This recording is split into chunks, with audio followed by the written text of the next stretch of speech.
지금도 그 사건을 생각하게 되면 가슴이 먹먹합니다. 세월호 사건입니다. 2014년 4월 16일 오전에 단원고 학생들 325명과 일반 승객들 포함해서 476명을 태우고 가던 세월호가 뭔 일인지 모르겠지만 급변침을 하는 바람에 침몰하게 됐고, 또 구조 과정 가운데서도 많은 석연치 않는 일들이 있는데, 교통사고 얼마든지 있겠죠. 그러나 그 사건 가운데서 304명의 단원고 학생들이 수장이 됐어요. 여기에 교장 선생님들도 계시지만 학생들 그 죽어갔던 그 모습, 시신을 수습을 할 때 봤더니 손이 다 문드러졌어요. 막 물은 차오르지 죽어가는 가운데 탈출하려고 그 두꺼운 유리를 깨지 못하고 말이요. 그 고통 한번 생각해 보라고요. 그걸 생각도 못해서 지우지 못했기 때문에 자살한 선생도 있었잖아요. 지금도 가슴이 먹먹해요. 그 상황을 생각한다면. 그런데 며칠 전 5월 29일 날 또 한 번의 사고가 이제 외국에서 나왔어요. 헝가리 다뉴브강에서 허블레아니 호라고 하는 유람선이 침몰을 했는데 충돌 사고였죠. 한국인 승선했던 관광객이 33명이 있었습니다. 지금도 시신을 수습하고 있고 찾고 있잖아요.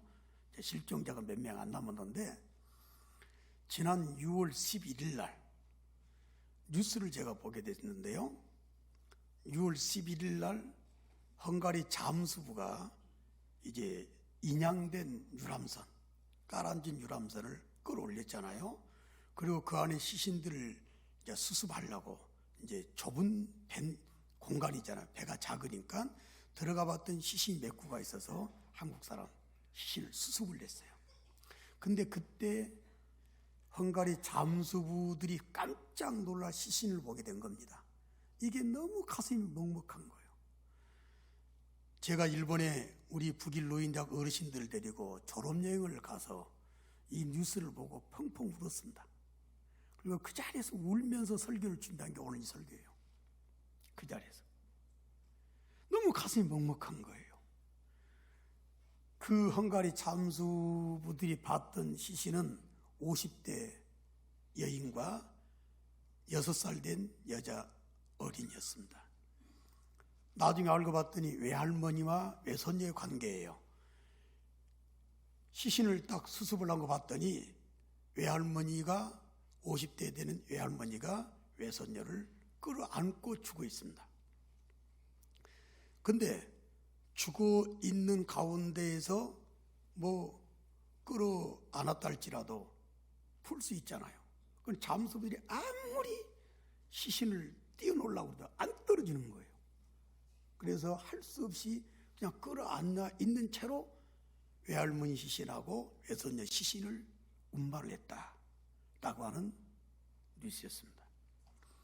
그때 잠수부 가운데 한 사람이었던 노르베르트가 이런 말을 했습니다. 계단에서 내려오는 과정에서 떨어져야 하는데 수면 위로 올린 후에도 돌아가신 할머니가 끝까지 손녀를 안고 있었다.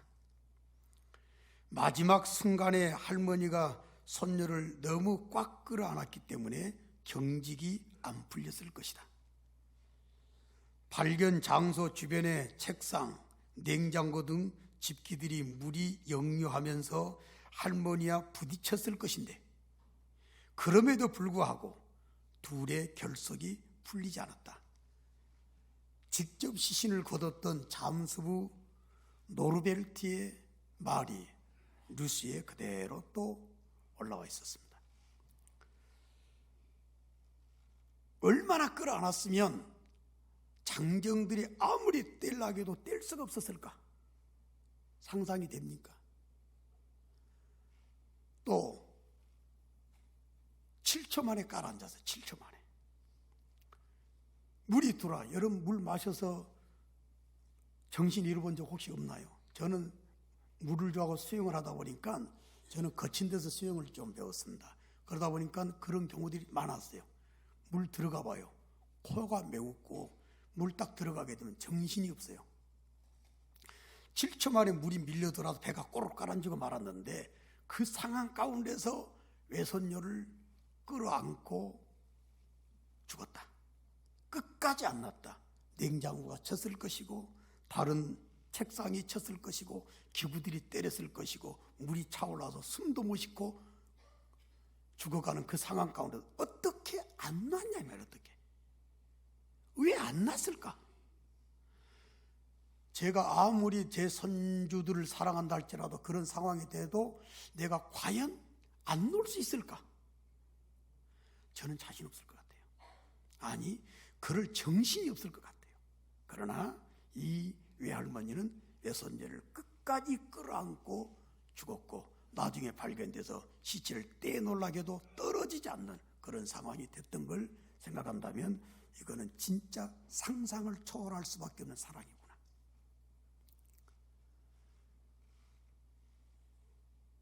친정집에서 얘들을 봐준 것이 너무 감사해서 사랑하는 딸이 친정 부모님과 함께 유럽 여행을 가다가 만난 참비연이었습니다.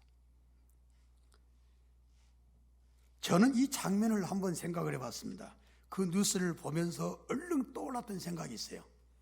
그 외할머니가 배가 가라앉으면서 물이 들어와서 이제는 죽음이 앞에 있을 때 얼른 외손녀를 끌어안았다 이거예요. 그때 그 마음을 한번 얼른 생각을 해봤습니다. 이런 마음이지 않았을까라고 하는 생각을 해보게 된 겁니다. 내가 너를 끝까지 지켜줄게. 나는 죽어도 너는 살아야 해.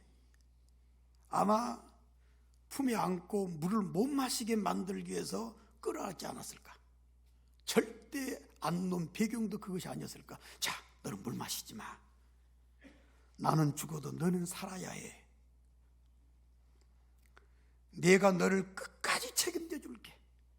내가 6살 되도록 너를 길렀는데 내가 너를 끝까지 책임져 줄게. 그런 마음으로 끌어안았지 않았을까? 아가야, 너는 꼭 살아야 해. 어떤 일에서 너는 꼭 살아야 해. 이런 마음을 가지고 외손녀를 끌어안고 죽어가지 않았을까? 이런 생각도 해봤습니다. 또 한켠에는 배가 가라앉을 때 외손녀가 얼마나 무서워했을까요? 끌어안았을 때 할머니 마음이 이런 마음이 아니었을까 생각을 해봤습니다. 아가야,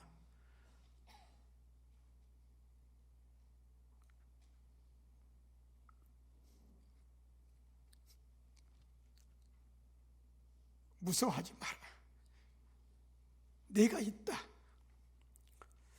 아마 여러분들이 위급한 상황에 있는 외손주들이나 자녀들을 얼른 끌어안았을 때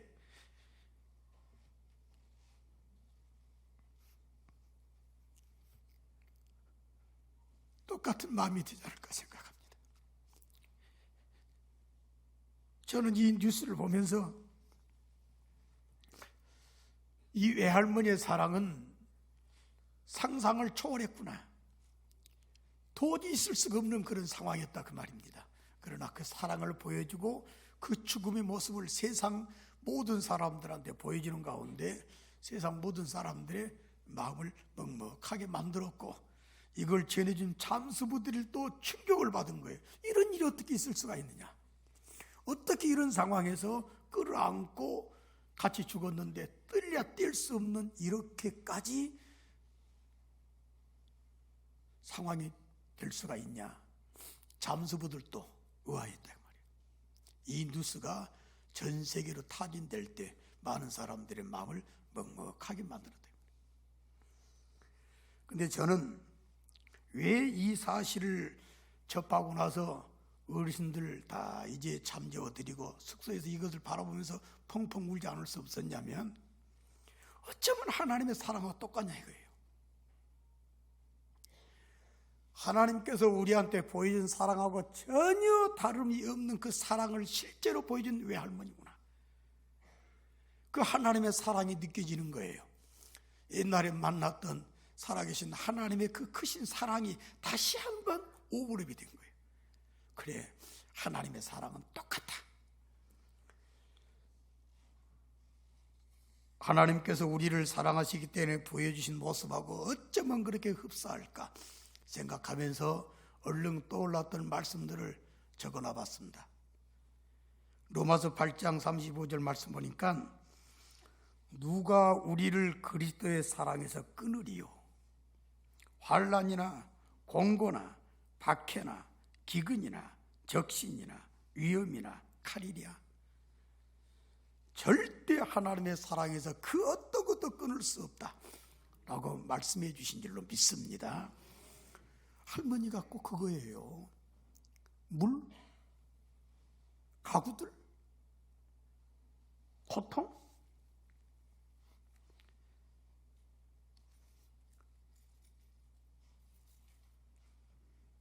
절대로 못 끊었습니다.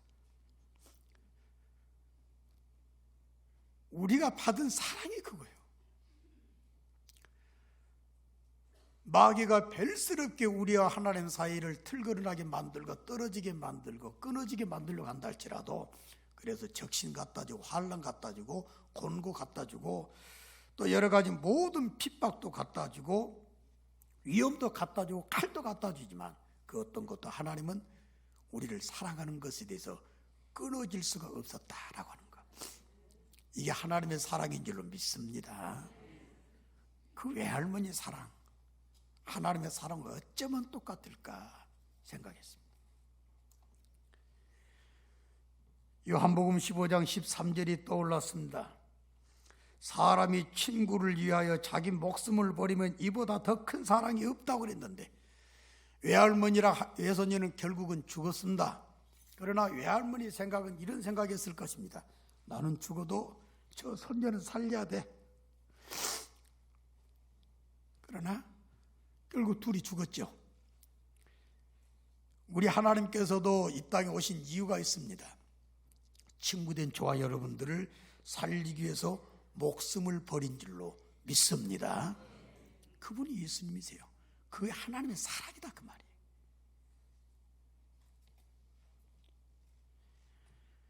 요한복음 13장 1절이 또 감동을 시켰습니다.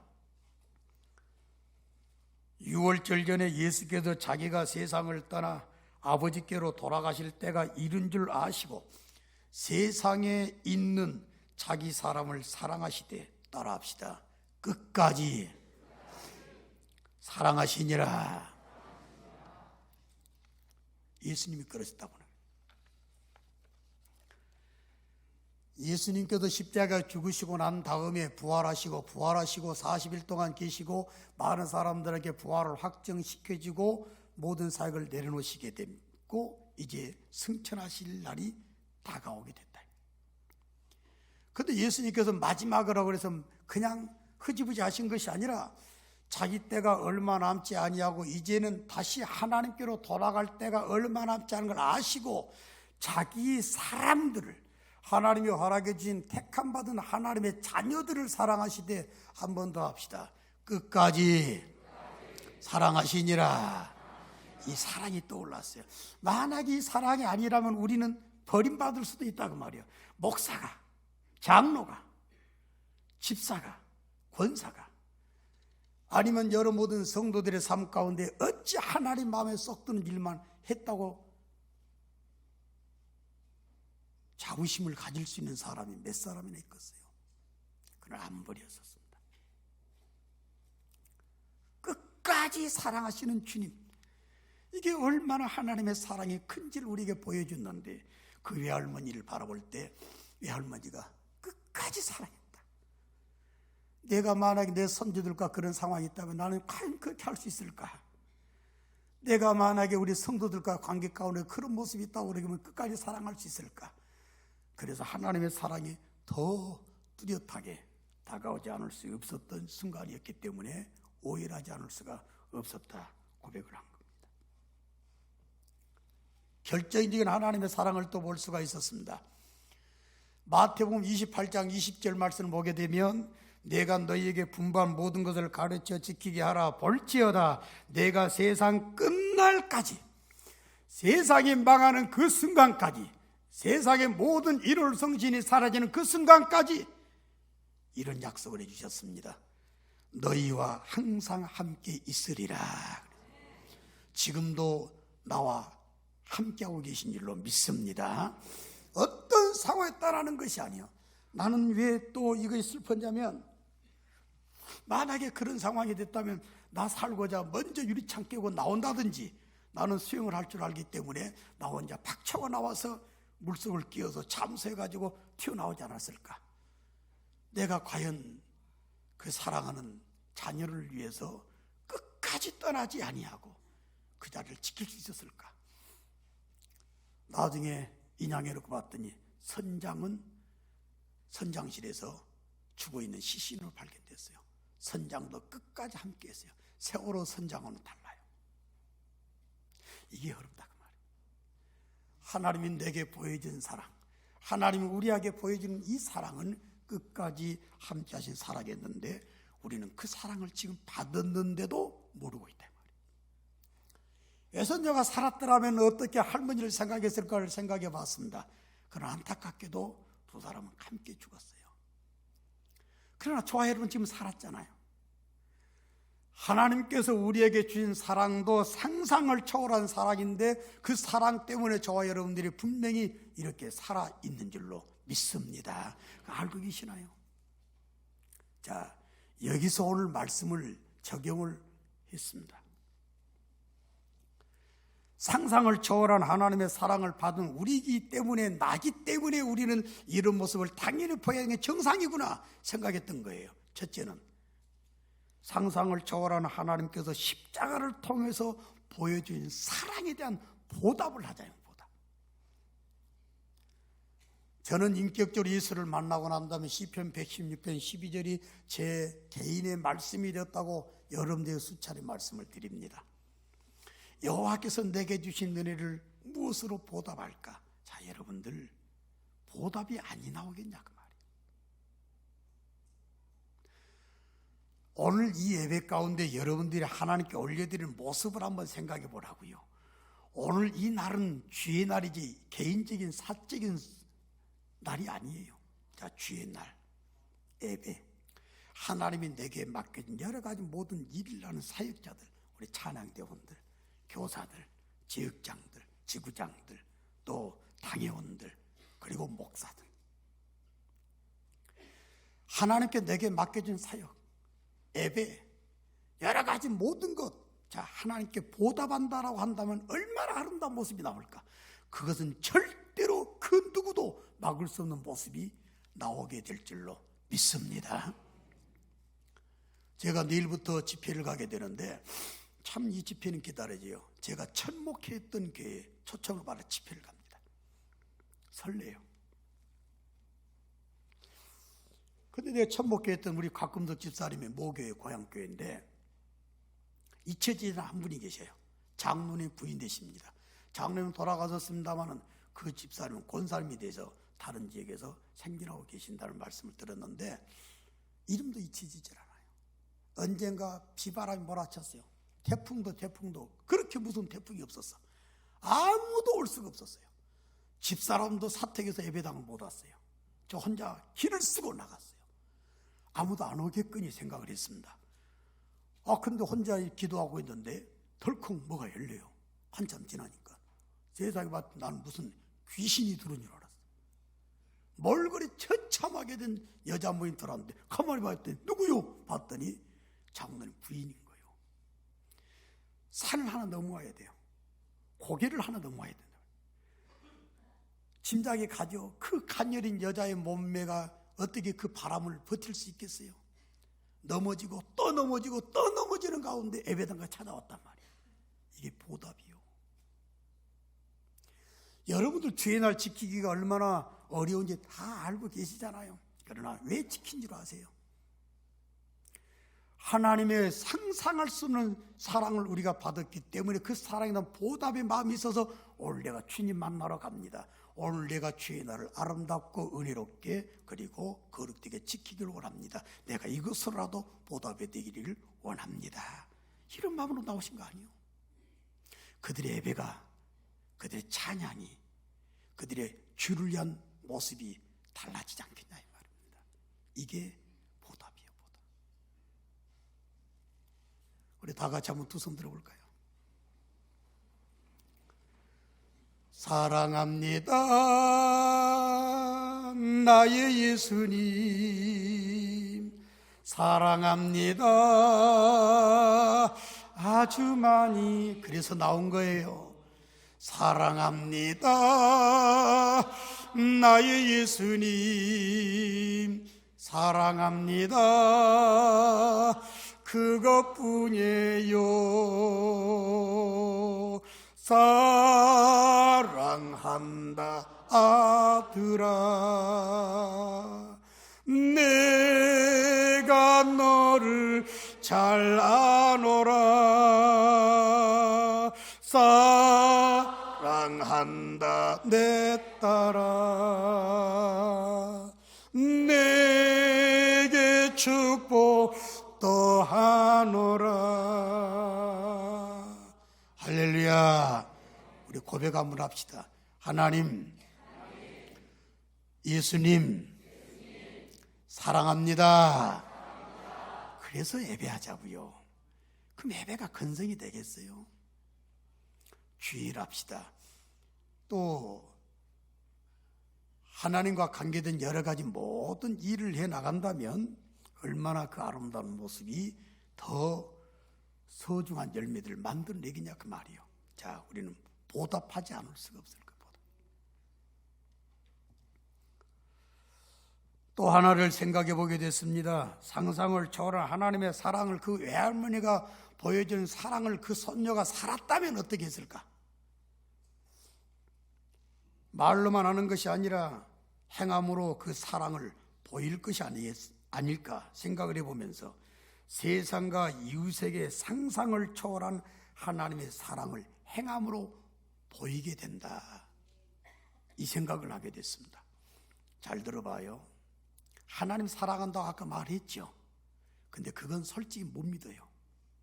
왜 그런 줄 아세요? 요한일서 4장 21절 말씀 봤더니 우리가 이 계명을 주께 받았나니 하나님을 사랑하는 자는 따라합시다. 또한 그 형제를 사랑할지니라. 할렐루야, 할렐루야. 근데 그렇게 하고 있어요? 진짜 하나님을 사랑하는 사람이라면, 하나님의 상상을 초월한 사랑을 내가 만나고 체험했다면, 하나님을 사랑한다면 또한 그 형제를 사랑할지라 그랬는데 교회에서 제일 미워하는 사람이 누구예요? 교회 안에 있는 사람들이요. 사랑이 없어요. 인사조차 안 하는 사람도 있어요. 서로 헐뜯는 사람들이 있어요. 서로 견제하는 사람들이 있어요. 서로 원수끼리 대하는 그런 모습을 보이는 사람도 있어요. 하다못해 싸움하기도 해요. 아니, 교회 안에서 살인도 나오기도 해요.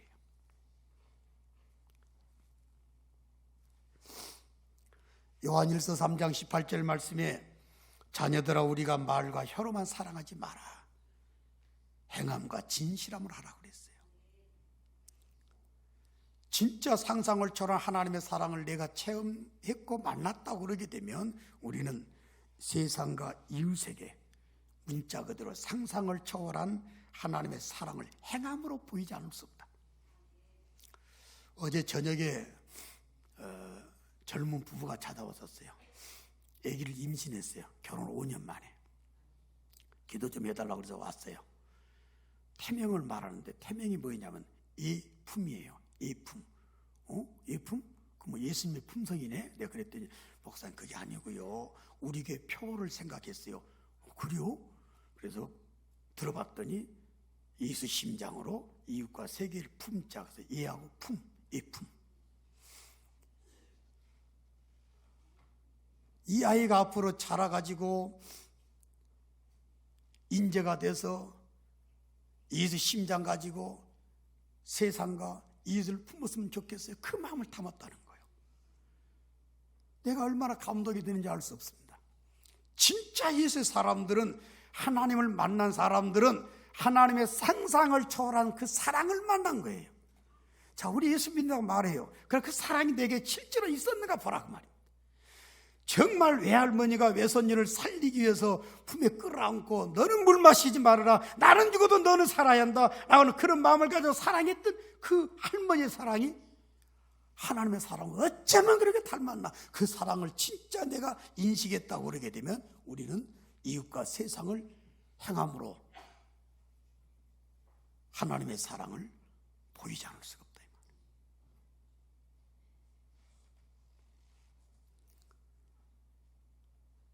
시람 건축 선교단이 임실 화성교에 또 예배당 겸 교육관을 지으러 가요. 예배당과 교육을 함께 지어요.